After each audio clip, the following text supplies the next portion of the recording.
I would rather filter somebody out when they look at my page and be like, oh, I can't afford that. That's not going to work for me, versus us wasting both of our time getting on a sales call for them to be like, oh, wait, no, my budget was $500 a month.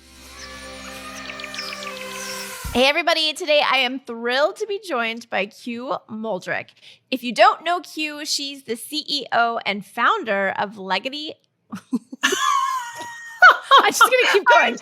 Legacy Digital. Y'all, this is my third take, so we're just going to say it again. Legacy Digital, a leader in online branding, specializing in social media awareness and digital marketing strategy. Under her leadership, Legacy Digital has become a trusted partner for businesses seeking to establish and grow their online presence, offering tailored solutions and shaping the future of digital brand management. Q, welcome to the show. You're doing amazing, sweetie. That was a wonderful intro. I had to do that intro, y'all, like so many times, so we just went with this last one. But Legacy Digital is the name. And Q is your name. Yes. So for everybody, because this is the number, I get two questions asked all the time. And it's, what does my name stand for? And my real name's Susan. So Susie Q. And then I'm also very tall. I'm 6'2". So what sport do you play? And I don't play sports. I'm just extremely unathletic and tall. Oh, see, we could play it off and just be like Leggy Digital, because at 6'2", you must be leggy. That's right. A little bit. I meant to do that. Oh, man. Well, first questions first. Why did you decide to jump into this crazy world of owning your own agency? Yeah. I mean, Brooke, I've been listening to your podcast for a while, and I'm like, let me come up with a different answer than everybody else. But I fell into it. And it's been such a whirlwind on how I got here. But to make it very long story short, I went to Penn State University and studied hotel, restaurant, and institutional management. Did absolutely nothing with it. I had a great time in college, though, and had a few jobs and ended up getting into the social media world through a magazine, actually, in Charleston, South Carolina. And I was hired to be a part-time salesperson, and they wanted me to sell magazine ads. And this was like 2016 timeframe. That was really hard to do. Nobody wanted to buy in magazine ads. So my publisher allowed me to create this whole digital concept, because as a consumer of social media, I loved it. I was always the friend going on trips, filming everything, making little recap videos, like capturing all the experiences. That was what I was known for. So I was like, let me just try to do this for the magazine clients. So basically the industry was health and wellness, fitness, beauty, fashion. And I would go and sell a magazine ad and say, hey, with this magazine ad, we'll bring in some videographers and film these experiential clips of what it's like to be a client at your business. And then we'll post these on our page, and you could have them for your page. And the magazine went from 16 pages to 60 pages in the matter of, 2 years. It really blew up, and it was from that digital presence. So I really started cultivating a strong community here in Charleston in the health and wellness industry. And then the COVID hit, right? So again, I know this, I feel like it's a part of everyone's story these days, and forced the magazine to stop. So I had to figure out what was next. And I ended up getting into business with my now husband, Gunnar Muldrick, but he is a big online personality called Gunnar Made. And I was able to partner with him and one of his dear friends, Madison LaCroix, who is a big star on Southern Charm. So we ended up selling this e-commerce fitness program during COVID and utilizing his social media to market it with Madison's presence online. And we ended up making, 6 figures over the COVID timeframe. And that 2-year weird timeframe where, things were hard for most businesses, it actually became such an opportunity for us.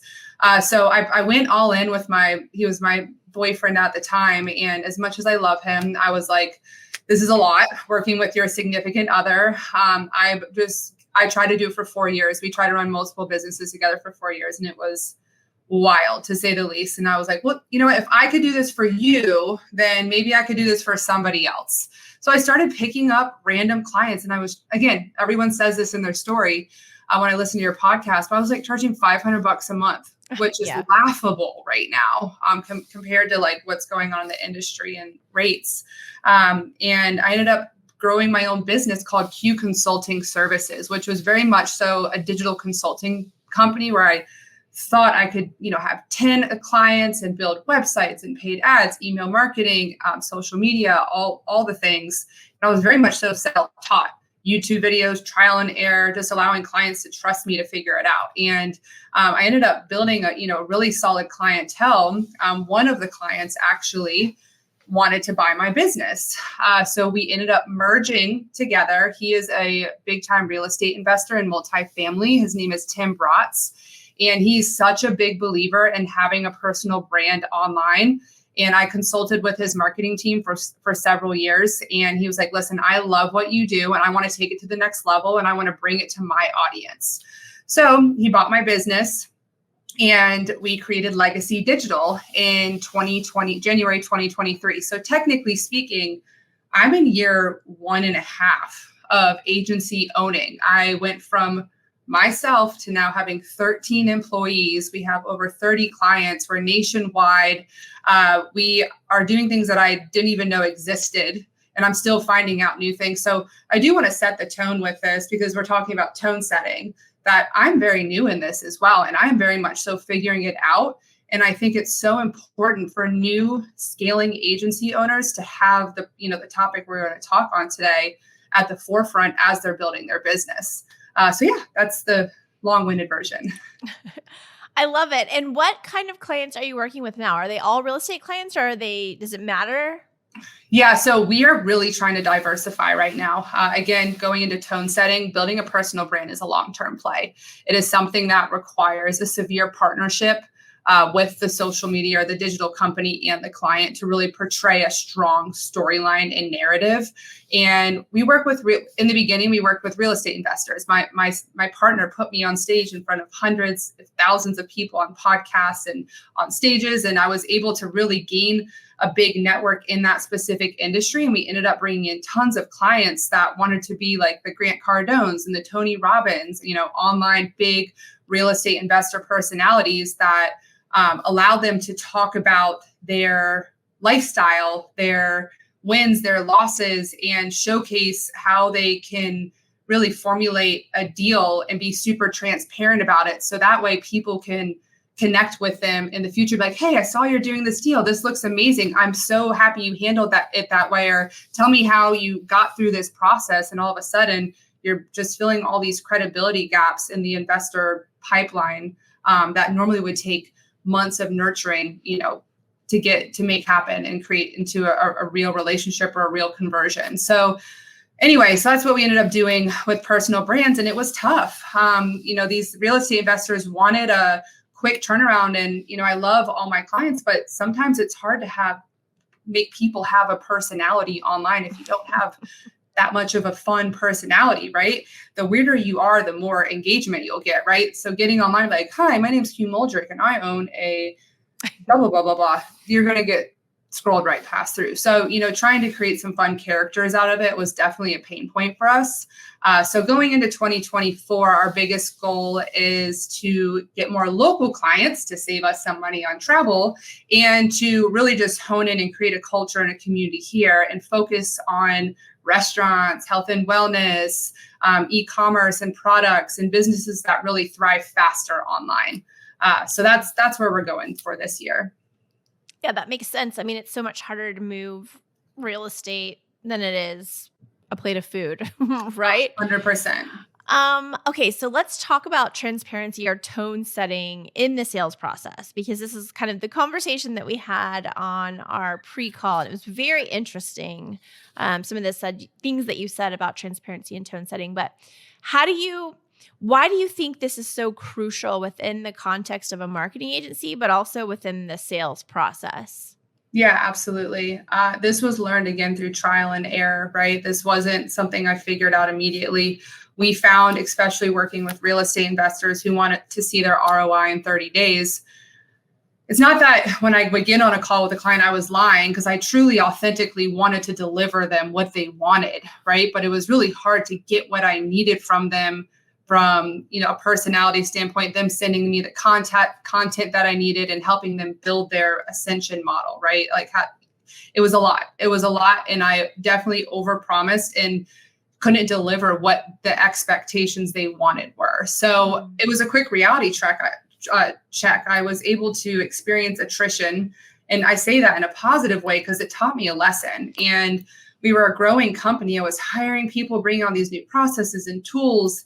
And I was like, wait, I'm like gaining a client, then losing a client, then gaining a client, then losing a client. This isn't sustainable. And this is not how I want to evolve this agency, right? We know clients aren't forever, but that's definitely the intention that I want to set going into that call one of a sales process. So, I think when it comes to the transparency, it's like, think about getting in a relationship with somebody. And if you go sit down and you start off with lies, right? Or you hide things, that's going to come and bite you in later, right? And that's not how I want clients to look at us. And that's not how I want our reputation to precede us. So I've learned the biggest lessons of transparency through failures and attrition. And if I'm transparent in the beginning and 3 months down the road, they're not seeing the return that they want, they expected that, right? And they understand that it is a long-term play. So it's really on that call one, establishing those factors. This is a long-term play. This is something that is absolutely necessary for you to have in the world that we live in order for somebody to make a decision to want to purchase your service or buy your product, because it's 2024 and everybody has a social media presence. It's more than a Google search. It's more than word of mouth. It's more than a website. People do their due diligence, and that's where they dive deep into figuring out if this is something that they want to buy into. Yeah, I couldn't agree more. What do you think are some of the common challenges that agencies face when trying to be more transparent? And how can they overcome that? Right? I think I'll back step and say I think a lot of people have trouble with transparency or trouble with being vulnerable, right? Because like you said, like we don't want to get on the call and say, no, I can't do that, but I can do this. So how do you address those challenges of being transparent? How do you overcome them, or how did you overcome them? Yeah, it was nerve-wracking at first because I hate saying no. And from your podcast, I've learned it's okay to say no. And I was like, oh yeah, you want PPC? Yeah, we'll do that for you. And then I go to my team and they're like, we don't do PPC. What are you talking about? Right. So there's the internal effects that it has and the external effects that it have. Going to a client and saying, hey, you're going to be spending $4,000 a month on us. Can't guarantee you a return, right? That's not how I'm going to frame it, but that's the implication that you're giving. It's kind of like disheartening. But what I do, the way I phrase it, is I establish the tone of why it's important for you to have social media. I call social media the new age phone book. If your phone number is not in the phone book, people will not know how to contact you. They won't even know that you exist, right? And the people that come to me, actually, most of them understand the importance of it. They're like, we see all our competitors out there are doing this. Like we need to get on this. And then I tell them, well, listen, this is something that is a long-term play. The first part of it is we have to learn your brand. And that process takes about a month to a month and a half. We go through a very in-depth branding process. Within that time frame, we build your campaign, right? We have to bring the videographers out and we have to fly them to you. Or what if you're local, we still have to shoot for 6 to 8 hours to build out the bulk of the content that we need. And then our team has to edit it. And editing is always 3x the amount of time of filming. So it's just laying things out that they just don't understand the intricacies of this process. And then once we're live, everything is smooth sailing as far as, the ground up work. But it takes time. It takes data. It takes pivoting. There is no rhyme or reason to organic social media, right? But it is still something that requires consistency and strategy. And I always tell people it's like a business within a business. You can't do this. You either need to hire somebody in-house or you need to outsource to somebody else. So I'm really setting tones of the importance of it, that it's a long-term play. And I give them, some stories about how clients have experienced returns, maybe not on a report, but in different capacities. Yeah. Can you share an example where transparency directly impacted a client relationship for you? Yeah, absolutely. So a few things. The first one, we have a client who, this was actually one of the first clients that we tested this transparency concept on. And the reason it came to be was because my team was coming to me and they were like, hey, Q, our clients are coming to us and they're unhappy. We're pushing out so many deliverables for them. We're giving them 5 to 6 posts a week on 5 different platforms. The data isn't showing them what they want to see. They're not seeing a conversion. They're asking us for this. How do we answer these questions? So my team was struggling from it. And that's where this transparency component was really born, because I saw my team was hurting. And I need a strong team in order to have a strong business. So one of the first clients that we tested this out on, the first call, I was like, listen, we will do 95% of the work for you. We truly, truly will. But we do require for you to take another 5% of effort when it comes to communicating with us, to sending us the candid content to mean the storyline, and to just checking in with us on a monthly basis. That's it. We'll do the rest of the work for you. And also understand that there is no timeline. I cannot tell you that in the next 30 days, 60, 90 days, 12 months that you're going to see a return. But what I can guarantee is, this was a personal brand, a real estate investor, that if you are utilizing feet on the ground marketing, and I'll explain that in a second, with your social media tools that you have, you will see an increase in everything that's going on within your business, whether it's attention, whether it's brand awareness, whether it's more opportunities coming your way. Because what this does is it develops a sense of trust. And I asked them, I'm like, when you are going to look up somebody and make a decision, how do you research somebody, right? If you're going to invest into somebody else's business or their property, how do you make sure that person is a good person? And if things were to go awry or go bad, that person would have your back, right? When you're in a partnership with somebody and a deal goes bad, is that partner going to run south and say, hey, you got it? Or is that partner going to be like, hey, I got this? And you really can't do that unless you're with that person on a regular basis. But you could do that on social media. You could establish that credibility by showcasing them case studies, wins, losses, how you are as a father, as a husband, as somebody in health and wellness. And then next time you see that person at a networking event, because that's what all these real estate investors do, is they go to these networking events all the time. They'll be like, hey, Brooke, I've seen that you've been cold plunging, that you're doing that step challenge, that you're investing in that multifamily property in Connecticut. I heard that one deal went south. All of a sudden, you've built this whole network of people through this digital space without having one in-person conversation. And all of a sudden, light bulbs turn on for them. They're like, oh my gosh, I do that truly does happen. I'm not someone curating the content, but I'm following the people that are doing this. And I need to get on this bandwagon. So it's not like instilling fear in them by any means, but it's like, poop or get off the pot, like you need to like, it's something that's so important. And then we see this like insane commitment. This one of our clients has been with us and is going to be there for us for like forever. I can't ever see this client leaving us. And every single time we need something from them, they're on top of it. They understand the partnership. They understand when there's a plateau in the data, that's part of the process. And they are so fond of us and they love our system. They love the way we do things. And it's because that expectation was set in the beginning. Yeah, I couldn't agree more. And it brings another question up, which is, so you're working with these clients and it's a lot of video, so you're asking them to be vulnerable and raw and transparent, right? But how do you balance that while still maintaining professionalism, tact, the limitations that they may have? What if they aren't great on camera, right? Right? How do you balance the two? Absolutely. That's a great question. So anybody getting in front of a camera for the first time is awkward. There's nothing natural about it at all. It's just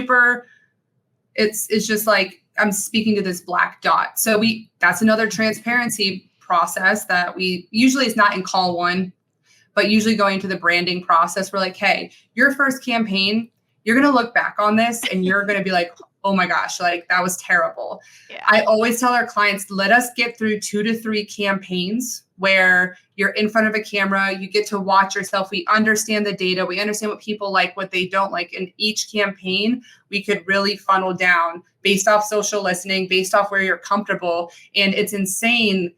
If you look at some of our clients from campaign 1 to campaign 6, they create these personalities. They get excited about getting in front of a camera. They're sending us trends like, I want to do this. I want to do, like, they're bought into the process. But that first one, and we tell them this, it's like, you're going to do amazing, but you will do better in the future, right? So again, we make sure that they understand that, because, it's tough. We have teleprompters and we coach them. We have scripts. We have a lot of prep work, but still, when you put that camera in front of somebody, they're like, I don't even know what my name is. So it takes time. No, it's totally true, because if you have been watching or listening to the show, I hate my face. I hate my voice. I don't like anything about it. And yes, I can only imagine, like, if I didn't have you here with me, how awkward I might be just talking to the black dot on my computer. It wouldn't be so great. So kudos to you for keeping that balancing act going. Are there specific tools or technologies that help you with client communication, with getting all of this video content done? Like, give us kind of the tool stack that you're working with. Yeah, absolutely. Well, from a transparency standpoint, there's no tools that I use. That's just being a human and being raw and real, right? There's no AI tool that makes you transparent, right? There's no like CRM system that makes you transparent. That's just being real. And I do have, notes that I like to talk on. And, I've done enough sales calls just to be able to efficiently do it on those calls. But as far as our processes go, we're in HubSpot. That's where we build all of our pipelines and we run our internal processes on.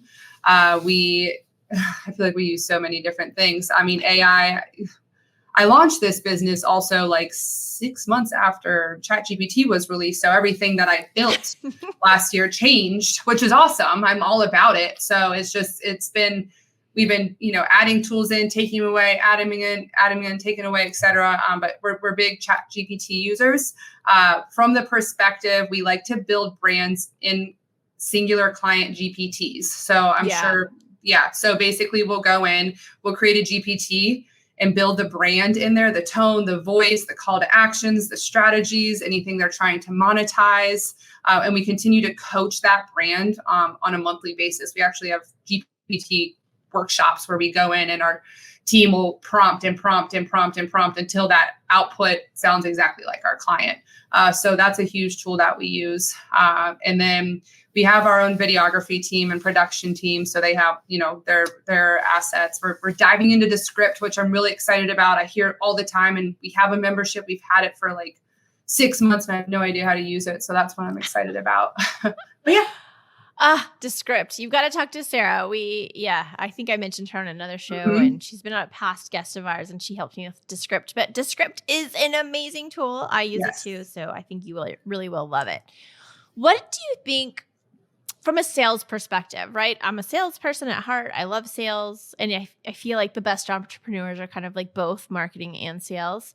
But what kind of training or mindset shift, goodness, my mouth is not working today, is required for sales teams to effectively incorporate transparency into their approach? Because, this is what I hear a lot of times, and you've probably heard it on the show too.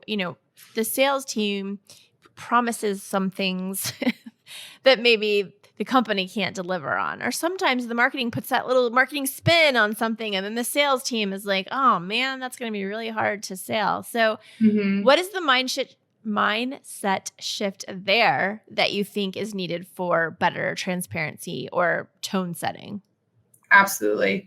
I mean, sustainability at the end of the day, it's like, yes, I could close this sale right now to hit a quota, but is that sale going to continue that monthly reoccurring sustainability, right? I could sit there and lock in, close every single client if I overpromise them things that they wouldn't get.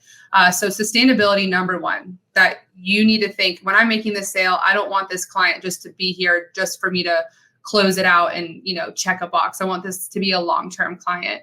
And then the next one, I had it in my head. Sorry, 1 second. Reputation. Reputation is really important, right? I live in Charleston, South Carolina. It's a big city on the East Coast, but it's also a very small town. And when something gets out anywhere that you live that, oh, they were awful, they said that they would do this, they overcharged us, and they didn't offer the value that they promised, that gets around fast, and that is detrimental to your sustainability. So I would say focusing on attrition when you're in that sales process. How do I make this person feel so safe and make them feel like they're making the right decision? And I would rather get on 10 lead calls and only close one for that one client to be with us for as long as possible versus get on 10 calls, onboard 10 people, have 3 of them fall off in the first month because they it's not what I promise, and then the next 2 months we're losing money, and that just messes with the P&L. It messes with the team. It's bad culture. So let's just be honest on call one. It's as simple as that. Yeah. I mean, I definitely am buying what you're selling. Unfortunately, it's hard for some people.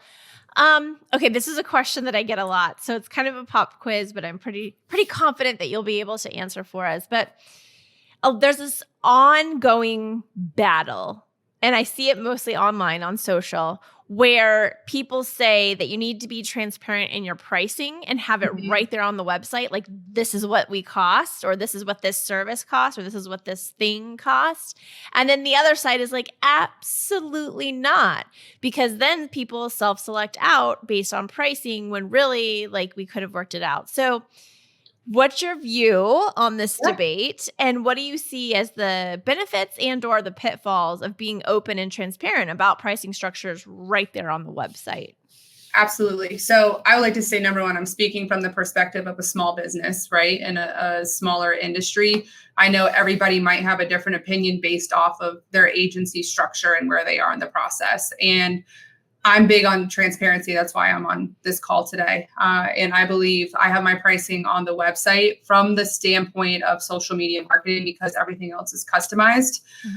And I let them know what our packages start at. So I do believe that when people are making decisions, they like to have that sense of immediate gratification. And I would rather filter somebody out when they look at my page and like, oh, I can't afford that. That's not going to work for me, versus us wasting both of our time getting on a sales call for them to be like, oh, wait, no, my budget was $500 a month, right? And I did do that before. And I, as a CEO, my role is to bring in revenue generating opportunities.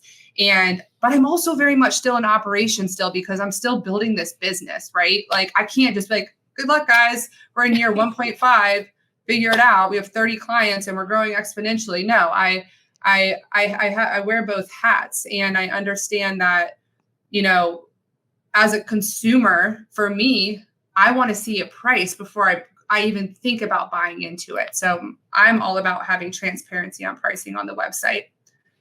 What about, so you're okay with starting at, though? It sounds like your advice is like, you don't necessarily have to say this is exactly what this costs, but it's a smart strategy. And it's also transparent and setting the tone to say starting at $1,000 a month or whatever it is.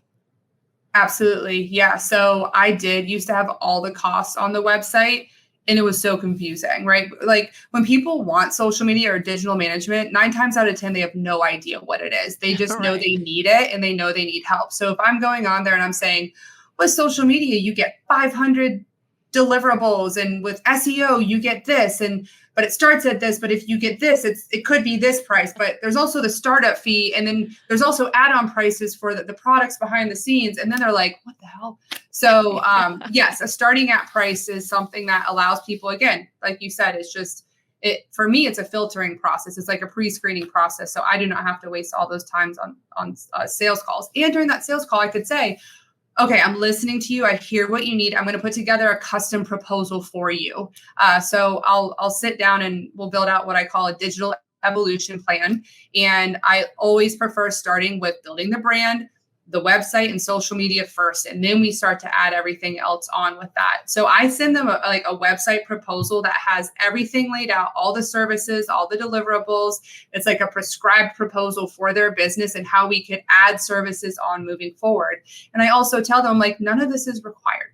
If you want this, like, we could add this in when you're ready financially, but this is my suggested approach as an expert in this industry. So it's all about it's like men. It's like making them think it's their idea. No, I actually really love this a lot because this is something I've toyed with myself. We've never put the prices on the website because pretty much everything is custom, but maybe it's not a bad idea. You're making me come around to the idea that we could at least say like starting at, because like you said, I've taken myself out of ops for the most part, but I'm still I am the sales team for B Squared. And so there have been times when I have been on a call and, they expected to pay like $1 a month for social media services. But even like you said, even $500 a month, like it's impossible for us to, meet that price point for them. And I probably could have avoided the call altogether if I just would have even had like some sort of starting at point on the website. So yeah, it's worth it for us. Yeah. Yeah. I think that's a smart way to be transparent too. I mean, you're just being honest, right? And if you are like myself and Q and you're talking to these people, your time is valuable. Like you said, we have to be out there. We have to find revenue generating opportunities for our team. We have to keep the lights on for our teams and all of those things. So we're really just helping us be more efficient in what we do, honestly. But also kind to the client. 100%. Yeah. I mean, like I heard one of your podcasts and I love it. I forget which one it was, but in this world that we're in where things are so inauthentic, people want nothing more to feel nurtured and taken care of and seen and have a prescribed, personalized experience. They don't want to be with these big companies. They want to be with somebody that like they feel like they're being taken care of. And when's a better time to establish that tone than on the first call, right? I'm the oldest of 5 kids, oldest of 17 grandchildren. Like I'm a nurturer by heart. So it's an innate, thing that I could do, a characteristic that I have. But, I don't think it's hard to be honest and transparent because at the end of the day, yes, it might seem fluffy and like, a feeling, but I have seen a huge transition in the longevity of our clients in just 1.5 years, just because I was honest up front. Yeah. What do you think about the future of digital? Because, it's harder every day. Things change all the time. Well, this is a 2-part question, actually. Pop quiz. Where do you see transparency going when it comes to sales? So for the agency owners who are listening, but also from a digital media or a social media point of view, what do you think about transparency in that regard? Like in this world that we all play and live in? Yeah. So as far as the future of transparency in sales, like I said before, I think it's gonna be required. It's mandatory because people aren't going to trust anything that is put out on the internet, right? Like I think there was something, I forget the podcast, but you could put as many infographics out as you want, but people want to talk with a person. They don't want to talk to a bot. They don't want to talk to, a DMs and chat. They want to talk with a person. They want to feel like a person is taking care of them. So I do think as more tech savvy our world becomes and the more automated our world becomes, there's going to be so many more efficiencies in the process, but people are going to crave that human touch, that human centric like aspect to the process. And I just think it's something that isn't new, right? Being transparent isn't new. It's just like, let's really apply this in the process while evolving, with the world that we're rolling into. And from a social media perspective, I actually have some clients right now who, I'm not gonna say who, but I have some clients who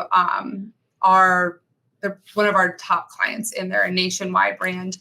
And they are so, they're in a really, really amazing, beautifully brand box. They stay within their brand box, but they started in South Carolina and now they're going nationwide. And they're going to like Cali and Texas and 35 different states. Their product is being released, and their brand box was built in Charleston, South Carolina. So it's very like Southern, right? And has that Southern approach to it. But now we have a whole new world of avatars that we're attacking, and we have to really step into that West Coast culture, which really, really demands authenticity, right? They're not about that like that direct sales approach or that, fancy, infographics and photos. They want raw and real. So we're really starting to transition our approach to be focused on cultural responses on social media, and not just posting something because it's talking about a service or educating somebody, but responding to something that's happening in the world right now. So I think that's something that from a transparency standpoint, culture is really big to stay on top of within your brand box, right? We don't want to maybe if we're not in the political world, don't post something about politics. But there's a way for us to step outside of the aesthetics. We're big on aesthetics, but step aside and do something like post something about Cowboy Carter that just came out. Post something on April Fool's Day about your business shutting down, right? It's a little disruptive, but it's in the moment, it's cultural, it's happening, and it lets people know that you're plugged in with them. Yeah, I really like that advice. We talk about posting the non-controversy controversy. Like one of our healthcare clients was like, look, everyone, I'm going to say this now, and I want all of you to listen, but the before photo goes on the left and the after photo goes on the right. And everything exploded as far as they got a 400% lift in engagement on that post, but it was a non-controversy controversy, right? It wasn't about politics. It was in their lane, but it got people talking and sharing opinions and feelings about how the before and after photo is supposed to go. So I love that. And it's just getting the client who actually owns this business. We're starting a personal brand for him too, because people want to see the owner of the brand. They love the brand and they're a part of it, but where the culture is created is when they see the behind the scenes of everything, the transparency of the brand coming to curation, right? And that's the owner came to me and he just went out to this West Coast conference. And he was like, I want to post the weirdest content so the weirdest people out there feel normal. And he's like, that's what this generation is craving, right? We're talking about the transfer of wealth, you guys.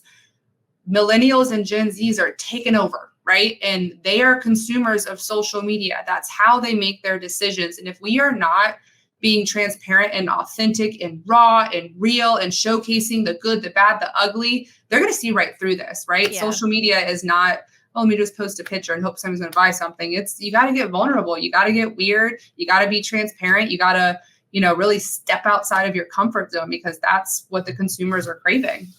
Yeah, I love it so much. It reminds me of Anne Hanley's talk with Weird Barbie. So everybody embrace your inner weird Barbie. That's being vulnerable, authentic, transparent, and tone setting, like we've been talking about with Q today. Q, this has been amazing. And I know people will probably want to connect with you. They want to find out what you're working on. How can they learn from you and being more transparent? How can they sell their business? Any of those types of questions. Where can we find you? What are you working on? Absolutely. Yeah. So our website is legacydigital.com. We are based in Charleston, South Carolina, but we work nationwide with clients.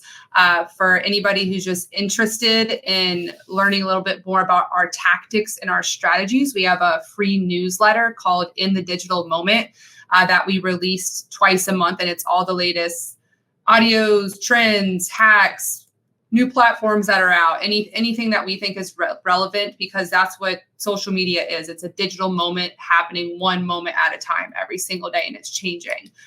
So that's a resource that's really great for agency owners, solopreneurs, anybody in the marketing field. We are on TikTok, Instagram, Facebook, LinkedIn, Legacy Digital Media. And for anybody watching today, we have a special giveaway for you guys. We're not a giveaway. It's just tools that we have. We call them our freebies that we utilize with our clients. So you could go to legacydigital.com/SME, and that's all yours. Yay. We will be sure to post those links in the show notes. So if you are listening and you are not watching, head over to the Social Media Examiner YouTube page, find Q's episode, and you can check the script underneath for the links to all of those cool things, including the freebie tools for the SME listeners. So thank you so much, Q. This has been amazing. And I can't wait to see what you do next with transparency, tone, and just taking over the world, basically. That's what I'm trying to do. All right, Brooke. Well, I appreciate you having me. Thanks, y'all. See ya.